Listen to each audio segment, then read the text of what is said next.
ग्रामदेवता चिंतन,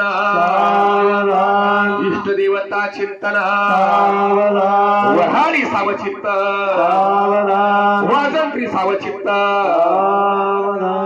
बसली जेवायला. नाही का नाही? लक्षात ठेवा, वऱ्हाड येतं जेवायसाठी, नवर येतं नवरीसाठी, बरोबर. या वारवयाच्या दोघड्यासाठी. लक्ष कोणाचं असतं, कोणाचंच नसतं. पण लक्षात ठेवा, त्यावेळेस ब्राह्मण बा सांगतात, वधू आणि वराने लग्न लागताना आपल्या कुलदेवताचं चिंतन करा. म्हणजे इथून पुढे तुम्ही सावधान व्हा. सावधान सावधान सावधान सावधान व्हा, बरोबर.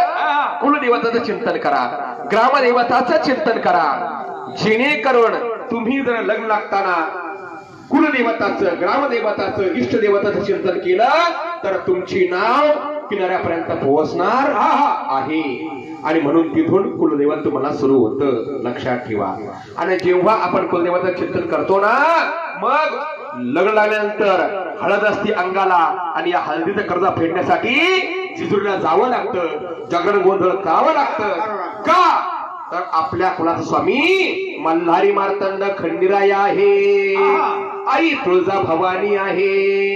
याला म्हणतात कुलदैवत. बरोबर.